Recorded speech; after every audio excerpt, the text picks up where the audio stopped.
हरियाणा के पूर्व सीएम भूपेंद्र सिंह हुड्डा ने सीएम नायब सिंह सैनी द्वारा पेश किए गए हरियाणा के बजट की तीखी आलोचना की है। उन्होंने कहा है कि हरियाणा सरकार राज्य को कर्ज में डुबोने जा रही है। हुड्डा ने कहा है कि बीजेपी सरकार का ये बजट कोरी लफाजी है और आंकड़ों की कलाबाजी है। सरकार ने कृषि, सिंचाई, शिक्षा, स्वास्थ्य, ऊर्जा, परिवहन, जन स्वास्थ्य, सहकारिता और गृह समेत तमाम आवश्यक सेवाओं वाले विभागों के बजट में कटौती कर दी है। वहीं बीजेपी अपने चुनावी वादों से भी मुकर रही है। ना तो वो 2 लाख नौकरियां दे पा रही है और ना ही किसानों को एमएसपी मिल रही है। करोड़ हो जाएगा। इसका मतलब ये है कि जो सीमा है 33 पॉइंट जीएसडीपी से वो बढ़कर 42% हो जाएगी।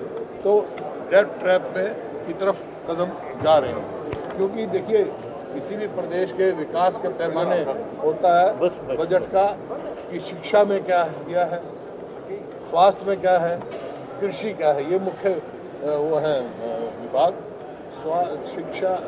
शिक्षा में नेशनल जो एजुकेशन पॉलिसी है उसके मुताबिक जो है कम से कम 6% जीएसडीपी का देना चाहिए, और ये आज जो बजट पेश किया गया उसमें कुल 2% का प्रावधान किया है। इसी प्रकार से इसमें स्वास्थ्य में 8% का होना चाहिए, उन्होंने 6% भी नहीं किया। तो जो है जो राष्ट्रीय पैमाने है उससे भी कम है। और कृषि पर जो जिस पर 70% लोग निर्भर हैं, कुल 3% उसका 3% किया है, और कर्जे में प्रदेश को डूब दिया।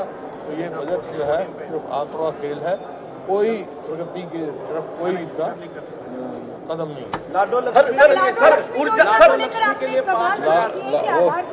वो किया है उन्होंने। तो मैंने कहा है वो बताएंगे, मुख्यमंत्री जी ने कहा है हम उस क्राइटेरिया बताएंगे। भाई सारे महिलाओं को देंगे, कोई क्राइटेरिया बनाएंगे, कब देंगे ये बात आ नहीं है, बताएंगे, जवाब में देंगे सर। जो जन हित के जो डिपार्टमेंट है किसी का बड़ा नहीं यार, मतलब जितना कर्जा देना है और किस्त देनी है, इन्होंने इंटरेस्ट देना है, उतना कर्जा ले लिया। जितना इन्होंने देना है किस्त और ब्याज, उतना कर्जा ले लिया इन्होंने। तो कोई मतलब लाभ की तरफ नहीं। 60 हज़ार के करीब देना है उन्होंने, मतलब कर्जे का जो इंस्टॉलमेंट एंड इंटरेस्ट, 70,000 करोड़ लिया, 10,000 करोड़। लेकिन दूसरी तरफ हरियाणा के परिवहन और ऊर्जा मंत्री अनिल विज ने कहा है कि ये अब तक का बेहतरीन बजट है। उन्होंने कहा है कि वित्त मंत्री के तौर पर नायब सिंह सैनी ने 11,000 सुझाव लिए हैं। उनमें कई अच्छे सुझाव थे और उन सुझावों को बजट में शामिल भी किया गया है।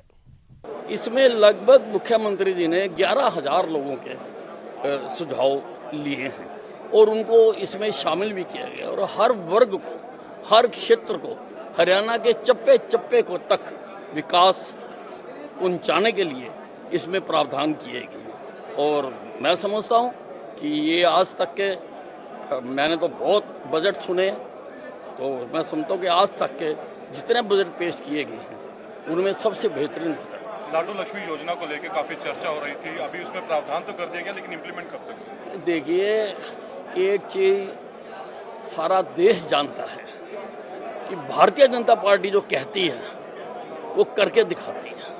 हमने प्रावधान कर दिया है तो हम करेंगे भी। हमारी सरकार हिमाचल की कांग्रेस की सरकार की तरह नहीं है कि कई लुभावने वादे किए और दिया कुछ भी नहीं। हमारी सरकार पंजाब की आम आदमी पार्टी की सरकार की तरह नहीं है कि कई लुभावने वादे करके सरकार हथिया ली लेकिन दिया कुछ नहीं है। लेकिन सब जानते हैं भारतीय जनता पार्टी को कि ये कहती है तो करके दिखाती है। सब आपके महकमे में क्या खास आप देखते हैं? देखिए, मेरे महकमे में जो मैंने सुझाव दिए थे उनका सबका प्रावधान किया गया है। जैसे यमुनानगर में 800 मेगावाट का हम थर्मल पावर प्लांट लगाने जा रहे हैं, उसकी भी बात की गई है। और इसमें ट्रांसपोर्ट डिपार्टमेंट में हम नया बेड़ा और बसें शामिल करना चाहते हैं, उसकी भी बात की गई है। आधुनिक बस अड्डे बनाना चाहते हैं, उसकी भी बात की गई है। और लेबर डिपार्टमेंट में हम जगह जगह पर जो है वो हॉस्पिटल्स बनाना चाहते हैं, उसकी भी बात की गई है। जो मैंने सुझाव दिए थे सबको इसमें सम्मिलित किया गया है। खाली लिफाफा दे दिया गया और कर्जा बढ़ रहा है। देखिए, कांग्रेस की सरकार ने कभी इस प्रदेश के लिए कुछ नहीं किया, इसलिए उनको इतने सारे प्रावधान कर दिए। एक एक विषय को मुख्यमंत्री जी ने खोलकर लोगों के सामने रखा है, तो इनको हजम नहीं हो रहा, इसलिए ये इस प्रकार की बातें करते हैं। जो घाटे की बात करते हैं, हुड्डा साहब अपने समय में बताए कितने % घाटा था, और हमारे समय में घाटा जो निर्धारित परसेंटेज है उससे नीचे है, उससे आगे नहीं बढ़े हैं। हमारी GDP बढ़ी है, लेकिन हमारा जो घाटा है या ऋण है वो उससे नीचे है।